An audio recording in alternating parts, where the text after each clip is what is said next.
पाकिस्तान पर निशाना साधते हुए ट्वीट किया कि अमेरिका ने बेवकूफ़ी करते हुए पिछले 15 सालों में पाकिस्तान को 33 अरब डॉलर से ज्यादा की मदद दी और उन्होंने हमारे नेताओं को बेवकूफ़ समझा, हमें झूठ और धोखे के सिवा कुछ नहीं दिया। जिन आतंकवादियों को हम अफगानिस्तान में ढूंढ रहे हैं, पाकिस्तान उन्हें पनाह देता है।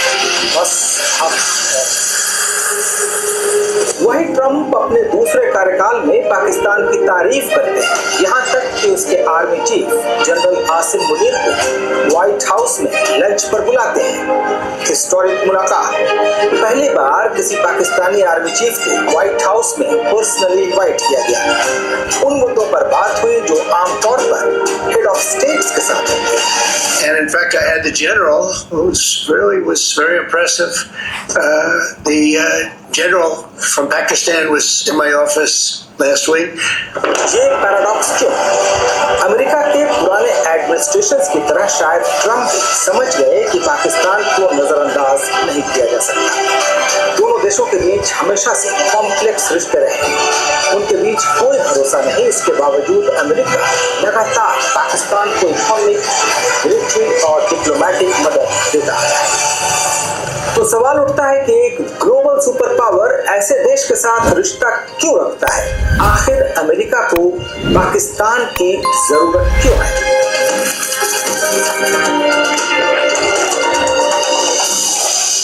समझने के लिए चलिए शुरू से शुरू करते हैं।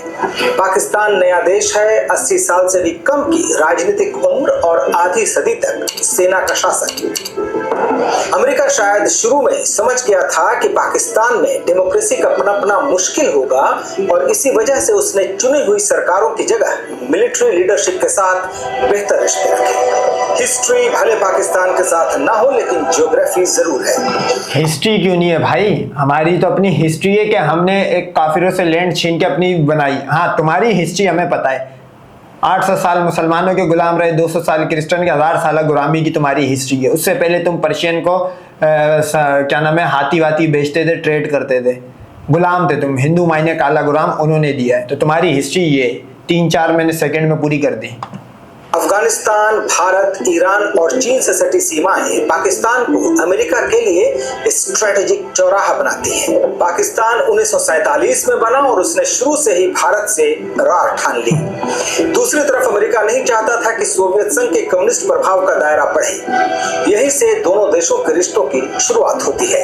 अमेरिका में पाकिस्तान के पूर्व राजदूत हुसैन हक्कानी ने अपनी किताब मैग्निफिसेंट डेल्यूजन्स में पाकिस्तानी डिप्लोमेसी पर बहुत कुछ खोल कर लिखा है। वो लिखते हैं कि मोहम्मद अली जिन्ना ने साफ कहा था कि पाकिस्तान को अमेरिका की जितनी जरूरत है, अमेरिका को पाकिस्तान की उससे कहीं ज्यादा जरूरत है। जिन्ना का कहना था कि भाई अगर ये बात आप इससे पहले जानते हो तो आप कमेंट में बता सकते हो। मेरे लिए फर्स्ट टाइम है कि मैं ऐसा सुन रहा हूँ मोहम्मद अली जिन्ना ने ये कहा हो कि अमेरिका को इतनी जरूरत। क्या पता कहा भी हो, शायद मुझे नहीं पता हूँ।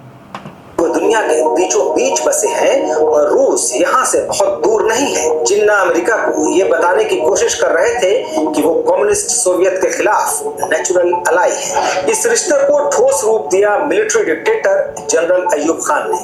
उन्होंने अमेरिका को पेशावर के पास बडावेर में एक सीक्रेट एयरबेस बनाने की पेशकश की। ये लोकेशन अमेरिकी खुफिया एजेंसी CIA के लिए स्ट्रेटेजिक रूप से शानदार थी। यहाँ से अमेरिका के लॉकहीड U-2 जासूसी विमान सोवियत यूनियन के उन हिस्सों तक पहुंच सकते थे जहां न्यूक्लियर और मिसाइल प्रोग्राम्स डेवलप हो रहे थे। बदले में अमेरिका ने पाकिस्तान को सैनिक सहायता दी, उसे पैटर्न टैंक और F-86 जेबर जेट्स मिले। लेकिन सोवियत यूनियन ने 1960 में एक U-2 विमान मार गिराया और इसके पायलट फ्रांसिस गैरी पावर्स को जिंदा पकड़ लिया। इसके बाद सोवियत प्रीमियर निकिता क्रुश्चोव ने पाकिस्तान को चेतावनी दी कि उन्होंने अपने मैप पर पेशावर को लाल रंग से घेर दिया है। यह घटना जहां अमेरिका के लिए भारी शर्मिंदगी थी, वहीं पाकिस्तान को समझ आ गया कि अमेरिकी दोस्ती के खतरे भी हैं, पर उनका रिश्ता चलता रहा। साल 1965 पाकिस्तान ने ऑपरेशन जिब्राल्टर के तहत कश्मीर में घुसपैठ की, जो भारत के साथ जंग में बदल गई। पाकिस्तान को उम्मीद थी कि अमेरिका उसकी मदद करेगा, लेकिन उल्टे अमेरिका ने पाकिस्तान और भारत दोनों की हथियार सप्लाई काट दी। पाकिस्तान में इसे धोखे के तौर पर देखा गया। साल 1971 पाकिस्तान ने अपने पूर्वी हिस्से यानी आज के बांग्लादेश में ऑपरेशन सर्चलाइट की शुरुआत की। अमेरिका ने जनरल यहिया खान की मिलिट्री रूल का साथ दिया, लेकिन इसकी वजह पाकिस्तान नहीं बल्कि चीन से डिप्लोमेटिक रिश्ते बनाना था। अमेरिका के national security adviser Henry Kissinger पहले पाकिस्तान और फिर वहां से चुपचाप चीन पहुंच जाते हैं। उनके एजेंडे पर पाकिस्तान की मदद नहीं बल्कि राष्ट्रपति रिचर्ड निक्सन की ऐतिहासिक चीन यात्रा की तैयारी थी, जो कुछ ही महीनों में होने वाली थी। हालांकि 1971 युद्ध के दौरान अमेरिका ने भारत पर दबाव बनाने के लिए बंगाल की खाड़ी में 7वां बेड़ा जरूर भेजा, लेकिन तब तक बहुत देर हो चुकी थी और पाकिस्तानी सेना ढाका में सरेंडर कर चुकी थी। पाकिस्तान युद्ध हार गया, लेकिन उसे एक सीख मिली कि इंटरनेशनल ट्रीटीज और सहयोग की सीमाएं हैं। वो समझ गया कि अपनी सुरक्षा के लिए उसे खुद भी तैयार होना पड़ेगा और यहीं से शुरू हुआ पाकिस्तान का परमाणु कार्यक्रम। जनवरी 1972 में पाकिस्तान के उस वक्त के राष्ट्रपति जुल्फिकार अली भुट्टो ने देश के टॉप साइंटिस्ट्स के साथ बैठक की। वो पहले ही कह चुके थे कि हम भले घास फूस खा लेंगे या भूखे रह लेंगे, लेकिन हम अपना बम बना कर रहेंगे, हमारे पास और कोई चारा नहीं। पाकिस्तान ने चोरी छिपे न्यूक्लियर प्रोग्राम शुरू किया। उसे चलाने के लिए नीदरलैंड्स में काम कर रहे डॉक्टर अब्दुल कदीर खान को लाया गया। डॉक्टर कदीर खान एक विवादित साइंटिस्ट थे जिन पर नीदरलैंड से एटमी तकनीक चोरी छिपे पाकिस्तान लाने के आरोप लगे थे।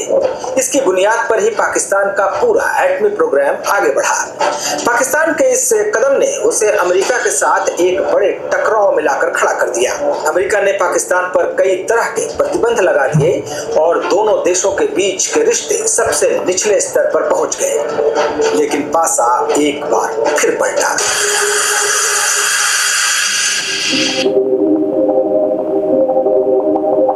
1979 अफगानिस्तान पर सोवियत हमले ने पाकिस्तान को एक बार फिर से अमेरिका के करीब ला दिया।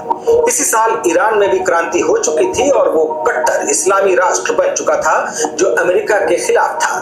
पाकिस्तान की सीमा दोनों देशों से लगती है, जो अमेरिका अपने फायदे के तौर पर देख रहा था। उस वक्त पाकिस्तान पर जनरल जियाउल हक का मिलिट्री रूल था, जिन्होंने सत्ता में आने के बाद भुट्टो को फांसी दे दी थी। अमेरिकी प्रेसिडेंट जिमी कार्टर ने पाकिस्तान को $400 मिलियन की मदद की, तो जनरल जिया ने इसे ऊंट के मुंह में जीरा बताते हुए ठुकरा दिया। वो इतना सस्ता सौदा नहीं करना चाहते थे। न्यूयॉर्क टाइम्स ने 1980 में ये रिपोर्ट छापी जो बताती है कि जनरल जिया ने किस तरह दावा किया था कि अफगानिस्तान में सोवियत संघ के दखल के बाद दक्षिण एशिया की स्थिति बिल्कुल बदल चुकी है। उनका कहना था कि अगर आप पाकिस्तान को इस इलाके से हटा दें तो आपको तुर्की से वियतनाम तक 1 इंच जमीन नहीं मिलेगी जहां अमेरिका का प्रभाव चल सके। 1981 में रोनाल्ड रेगन के राष्ट्रपति पद की शपथ लेने के बाद पाकिस्तान को $3.25 अरब का मिलिट्री और इकोनॉमिक पैकेज मिला। इसमें F-16 लड़ाकू विमान भी शामिल थे। इस डील का नतीजा 1980 का दशक CIA और ISI के बीच अब तक के सबसे बड़े कोवर्ट ऑपरेशन का गवाह बना। क्या था ये ऑपरेशन? दरअसल CIA सोवियत फौज के खिलाफ मुजाहिदीन को ट्रेन करना और उन्हें हथियार भेजना चाहती थी। इसके लिए जरूरत थी ISI की मदद। CIA के डायरेक्टर हुआ करते थे विलियम केसी और ISI के director general Akhtar Abdul Rahman. Pulitzer prize जीत चुके स्टीव कॉल अपनी किताब डायरेक्टरेट एस में बताते हैं कि केसी और अख्तर घंटों मीटिंग करते थे। केसी ने ISI को इस अफगानिस्तान सोवियत जंग के लिए एक ब्लैंक चेक दे दिया था। सारा पैसा और हथियार CIA देती थी, लेकिन उसे जमीन पर कैसे इस्तेमाल करना है इसका फैसला ISI का होता था। ये इतिहास। अच्छा, जब लेजर लाइट नहीं लगती थी, अगर ये अब्दुल अंडवों में पैदा होता तो इसकी भी आंखों में लेजर लाइट लगा रहे होते ये अंडवे। सबसे बड़े खुफिया ऑपरेशंस में गिना जाता है और कहा जाता है कि इसी की बदौलत पाकिस्तान में एक जिहाद फैक्ट्री खड़ी हो गई। पाकिस्तानी मदरसों से लेकर मिस्र और अल्जीरिया तक के हजारों मुस्लिम नौजवान इस्लाम के लिए लड़ने के नाम पर भर्ती किए गए। FBI रिकॉर्ड्स के मुताबिक ओसामा बिन लादेन ने भी शुरुआती दिनों में पाकिस्तान में ट्रेनिंग कैंप्स चलाए। 1989 में जैसे ही सोवियत सेना अफगानिस्तान से निकली, अमेरिका ने भी वहां से अपना ध्यान हटा लिया। इसके 1 साल पहले जनरल जियाउल हक की एक मिस्टीरियस प्लेन क्रैश में मौत हो चुकी थी। दर्जनों रिपोर्टों में दावा किया गया है कि जिया ने पाकिस्तान को जिहाद के नाम पर कट्टर बनाकर रख दिया। अगला दशक यानी 1990s इस रिश्ते का सबसे ठंडा समय कहा जा सकता है। वजह भारत का मजबूत होना। लिबरलाइजेशन के बाद भारत की इकोनॉमी खुली तो भारत अमेरिका के लिए बड़ा बाजार बन गया। अब अमेरिका के लिए पाकिस्तान के साथ साथ भारत भी जरूरी बन गया था। 1998 में भारत और पाकिस्तान दोनों ने एटॉमिक टेस्ट्स किए। वेस्टर्न देशों ने दोनों पर पाबंदियां लगा दी, लेकिन लव हेट रिलेशन का सबसे बड़ा मोड़ अभी आना बाकी था। साल 2001 9/11 के हमलों ने दुनिया को बदल कर रख दिया और पाकिस्तान को एक बार फिर अमेरिका के करीब ला खड़ा किया। हमने शुरुआत में ही कहा था कि अमेरिका के संबंध पाकिस्तान की चुनी हुई सरकारों की बजाय उसकी मिलिट्री लीडरशिप से बेहतर रहे हैं। तो 2001 में पाकिस्तान की सत्ता जनरल परवेज मुशर्रफ के हाथ में थी। हमले के साथ ही अमेरिका ने पूरी दुनिया को संदेश दे दिया कि you are either with us or against अस। आप या तो हमारे साथ हैं या हमारे खिलाफ। अमेरिका ने अफगानिस्तान में अलकायदा और ओसामा बिन लादेन के ठिकानों को निशाना बनाया और लगभग एक तरफा फैसला करते हुए पाकिस्तान को अपने साथ कर लिया। जनरल मुशर्रफ की हिम्मत नहीं थी कि वो इसके खिलाफ मुंह खोल सके। पाकिस्तान के मशहूर पत्रकार अहमद रशीद अपनी किताब डिसेंट इनटू काओस में लिखते हैं कि मुशर्रफ ने अपने टॉप जनरलों के साथ एक मीटिंग की। कुछ ने अमेरिका का साथ देने का विरोध किया, लेकिन मुशर्रफ जानते थे कि यह वक्त एक घायल सुपर पावर से टकराव का नहीं है। पाकिस्तान वॉर ऑन टेरर में अमेरिका का अहम सहयोगी बन गया। उसे मेजर नॉन नेटो सहयोगी का दर्जा दिया गया और एक बार फिर अरबों डॉलर की मदद शुरू हो गई। इसके बाद डबल गेम का एक दौर भी शुरू हुआ। अहमद रशीद अपनी किताब में लिखते हैं कि आईएसआई दो तरफा गेम खेल रही थी।